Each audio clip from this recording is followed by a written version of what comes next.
ನಮಸ್ಕಾರ ಸ್ನೇಹಿತರೆ, ಸ್ವಾಗತ ಸುಸ್ವಾಗತ ನಿಮ್ಮೆಲ್ಲರಿಗೂ. ಪ್ರತಿ ತಿಂಗಳು ನಿಮ್ಮ ಖಾತೆಗೆ 25,000 ರೂಪಾಯಿ ಬರುತ್ತೆ ಅನ್ನೋ ಒಂದು ವಿಚಾರನ ತಿಳ್ಕೊಳ್ಳೋಣ. ಅಂದರೆ ಒನ್ ಟೈಮ್ ಪ್ರೀಮಿಯಂ ಕಟ್ಟಿದ್ರೆ ಸಾಕು, ಲೈಫ್ ಟೈಮು ಹಣ ಬರುತ್ತೆ ಅನ್ನೋ ಒಂದು ಪಾಲಿಸಿ ಬಗ್ಗೆ ಮಾತಾಡೋಣ ಸ್ನೇಹಿತರೆ.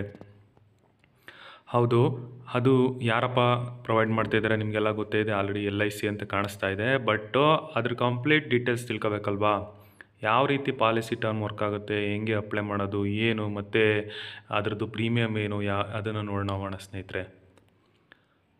ಮುಖ್ಯವಾಗಿ ನಾವು ಹಣನ ಗಳಿಸೋದಷ್ಟೇ ಅಲ್ಲ, ಅದನ್ನು ಸೇವ್ ಮಾಡೋದನ್ನು ಭಾಳ ಇಂಪಾರ್ಟೆಂಟ್ ಆಗಿದೆ. ಇವತ್ತಿನ ದಿನಗಳಲ್ಲಿ ಎಲ್ಲರೂ ಸಹ ಹಣನ ಗಳಿಸ್ತಾ ಇದ್ದಾರೆ, ಅದರಲ್ಲಿ ಯಾವುದೇ ಮಾತಿಲ್ಲ. ಬಟ್ ಅದನ್ನು ಸೇವ್ ಮಾಡೋದು ಮತ್ತು ಭದ್ರತೆಯಿಂದ, ಅಂದರೆ ಸೆಕ್ಯೂರ್ಡಾಗಿ ಸೇವ್ ಮಾಡೋದು, ಸುಮಾರು ಜನ ಎಲ್ಲೆಲ್ಲೋ ಇನ್ವೆಸ್ಟ್ ಮಾಡ್ತಾರೆ, ಅದು ಬೇರೆ ವಿಚಾರ. ವಿಚಾರ ಅಂದರೆ ನೀವು ಇನ್ವೆಸ್ಟ್ ಮಾಡಿದ್ದು ವಾಪಸ್ ಬರುತ್ತಾ ಅನ್ನೋದು ಇಂಪಾರ್ಟೆಂಟ್ ಅಲ್ವಾ? ಆಗಿದ್ದಾಗ ಮುಖ್ಯವಾಗೇನು ಜನ FD ಮಾಡ್ತಾರೆ, ಅಂದರೆ ರಾಷ್ಟ್ರೀಕೃತ ಬ್ಯಾಂಕ್ಗಳಲ್ಲಿ FD ಮಾಡ್ತಾರೆ. ಹಾಗೆಯೇ ಇನ್ನು ಅನೇಕ ಜನಗಳು ಸುಮಾರು ಕಡೆ ಬೇರೆ ಬೇರೆ ಆದಂಥ ಇನ್ವೆಸ್ಟ್ಮೆಂಟ್ ಮಾಡಿರ್ತಾರೆ ಸ್ನೇಹಿತರೆ. ಸೊ ರಿಟರ್ನ್ಗಳು ಕರೆಕ್ಟಾಗೂ ಸಹ ಬರ್ತಾ ಇರಬೇಕಲ್ವಾ? ಹಾಕಿ ದುಡ್ಡು ನೀಟಾಗಿ ವಾಪಸ್ ನಮಗೆ ಬರ್ತಾ ಇದೆ ಅನ್ನೋ ಒಂದು ವಿಚಾರ. ಅಂದರೆ ಈ ಒಂದು ಯೋಜನೆಯ ಬಗ್ಗೆ ನಾವು ತಿಳ್ಕೊಂಡ್ರೆ ಮೋಸ್ಟ್ಲಿ ಇದು ಯೂಸ್ ಆಗ್ಬೋದು ನಿಮಗೆ. ಹೌದು, ಯಾವುದಪ್ಪ ಇದು, ಯಾವ ಒಂದು ಯೋಜನೆ ಅಂತ ನೋಡ್ತಾ ಹೋದರೆ, ಈಗಾಗಲೇ ನಾನು ಹೇಳ್ದಾಗೆ ಮುಖ್ಯವಾಗಿ ಸರ್ಕಾರಿ ವಲಯದ, ಅಂದರೆ ಗೌರ್ಮೆಂಟ್ ಕಂಪ್ನಿ ಆದಂಥ LIC, ಲೈಫ್ ಇನ್ಶೂರೆನ್ಸ್ ಕಾರ್ಪೊರೇಷನ್ ಅಂತ ಏನು ಹೇಳ್ತೀವಿ, ಅಲ್ಲಿ ಅನೇಕ ಯೋಜನೆಗಳಿರುತ್ತೆ. ಹಾಗೆಯೇ ಜನಗಳು ಸಹ ತುಂಬ ಇನ್ವೆಸ್ಟ್ ಮಾಡಿದ್ದಾರೆ. ನೀವು ನೋಡಿದ್ರೆ ಭಾಳ ದೊಡ್ಡ ಸಂಸ್ಥೆ ಅಂತಲೇ ಹೇಳ್ಬೋದು LIC. ಈಗ ಭಾರತದಲ್ಲಿ ತುಂಬ ಇನ್ವೆಸ್ಟ್ಮೆಂಟ್ ಮಾಡಿದ್ದಾರೆ. ಜೀವ ವಿಮೆ ಹಿಂದಿನ ಕಾಲದಿಂದನೂ ನಡೀತಾ ಬಂದಿದೆ ಸ್ನೇಹಿತರೆ. ಬಟ್ ಹಾಗೆಯೇ ಅನೇಕವಾದಂಥ ಹೊಸ ಪ್ರಾಡಕ್ಟ್ಗಳನ್ನೂ ಸಹ ಲಾಂಚ್ ಮಾಡ್ತಿರ್ತಾರೆ.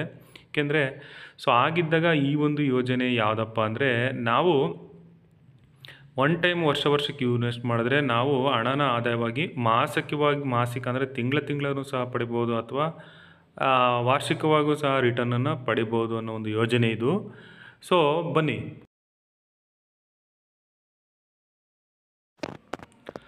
ಸರಿನಪ್ಪ, ಈಗ ಯಾವುದಪ್ಪ ಯೋಜನೆ ಅಂತ ಮಾತಾಡ್ತಾ ಹೋದರೆ LIC ಜೀವನ ಶಾಂತಿ ಯೋಜನೆ ಅಂತ ಹೇಳ್ತಾರೆ ಇದಕ್ಕೆ. LIC ಜೀವನ ಶಾಂತಿ ಯೋಜನೆ ಬಗ್ಗೆ ಹೇಳಬೇಕಾದ್ರೆ, ನಾವು ಒಂದು ನಿಶ್ಚಿತ ಮೊತ್ತನ, ಅಂದರೆ ಒಂದು ಅಮೌಂಟನ್ನು ನಾವು ಒಂದು ಕಾಲದ ಗಟ್ಟರವರೆಗೆ, ಅಂದರೆ ಒಂದು ಟೈಮ್ವರೆಗೂ ನಾವು ಅದನ್ನು ಅಲ್ಲಿ ಇನ್ವೆಸ್ಟ್ ಮಾಡಿರಬೇಕಾಗುತ್ತೆ.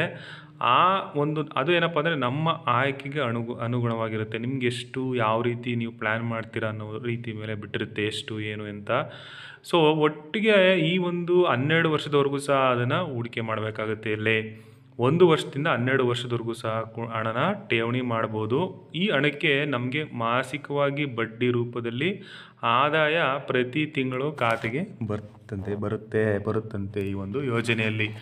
ಅಂದರೆ ನಾವು 1 ವರ್ಷದಿಂದ 12 ವರ್ಷದವರೆಗೂ ಸಹ ಇನ್ವೆಸ್ಟು ಮಾಡ್ಬೋದು. ಮಾಡಿದ ನಂತರ ಆ ಹಣಕ್ಕೆ ನಿಮಗೆ ಬಡ್ಡಿ ರೂಪದಲ್ಲಿ ವಾಪಸ್ ಬರುತ್ತೆ. LIC ಜೀವನ ಶಾಂತಿ ಯೋಜನೆ ಬಗ್ಗೆ ಅಥವಾ ಮಾತಾಡಬೇಕಾದ್ರೆ, ನಾವು ಅನುಕೂಲವಾದಂಥ ಮೆಚುರಿಟಿ ಟೈಮನ್ನು ಆಯ್ಕೆ ಮಾಡ್ಕೋಬೇಕಾಗತ್ತೆ. ಅಂದರೆ ಏನಪ್ಪ ಅಂದರೆ, ಒಂದು ಸಲ ಮೆಚುರಿಟಿ ಟೈಮ್ ಆಯ್ಕೆ ಮಾಡಿದ್ರೆ, ಫಾರ್ ಎಕ್ಸಾಂಪಲ್ 50 ವರ್ಷ, 12 ವರ್ಷ, 20 ವರ್ಷ, ಈ ರೀತಿಯಾಗಿ ಒಂದು ಟರ್ಮ್ ಆಯ್ಕೆ ಮಾಡಿದ್ರೆ ಮತ್ತೆ ಅದನ್ನು ಚೇಂಜ್ ಮಾಡೋಕ್ಕೆ ಆಗಲ್ಲ. ಇದರಲ್ಲಿ ಮುಖ್ಯವಾದಂಥ ಇದೊಂದು ಪಾಯಿಂಟ್ ಇರುತ್ತೆ. ಇದನ್ನು ಯಾರಾದರೂ ಹೂಡಿಕೆ ಮಾಡಬೇಕಾದ್ರೆ ಯೋಚನೆ ಮಾಡಿ ನೋಡಬೇಕಾಗುತ್ತೆ. ಈ ಒಂದು ಹಣದ ಮೇಲೆ, ಈಗ ನಾವು ಹಣ ಎಷ್ಟು ಹೂಡಿಕೆ ಮಾಡಿರ್ತೀವಿ, ಆ ಹಣದ ಮೇಲೆ ವರ್ಷಕ್ಕೆ ನಿಮಗೆ, ಅಥವಾ ಇದನ್ನು 3 ತಿಂಗಳಿಗೆ ಅಥವಾ 6 ತಿಂಗಳಿಗೆ ಅಥವಾ ವರ್ಷದವರೆಗೂ ಕೂಡ ತಗೋಬೋದು ನಾವು.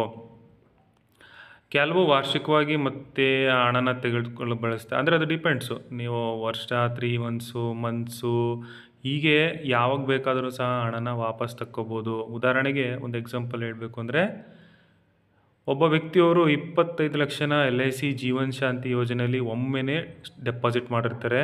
ವರ್ಷಕ್ಕೆ ಅವರಿಗೆ 3 ಲಕ್ಷ ಪಡೀತಾರೆ ಅಂತಲೇ ಹೇಳ್ಬೋದು. ಮಾಸಿಕವಾಗಿ ಇದನ್ನು ಡಿವೈಡ್ ಮಾಡಿ, ನೀವು 3 ಲಕ್ಷನ ಇಂಟು 12 ಡಿವೈಡೆಡ್ ಬೈ 12 ಮಾಡಿದ್ರೆ ಎಷ್ಟು ಬರುತ್ತೆ? ಸಮ್ವೇರ್ 12,000-13,000 ಮಂತ್ಲಿ ಬರುತ್ತೆ ಸ್ನೇಹಿತರೆ.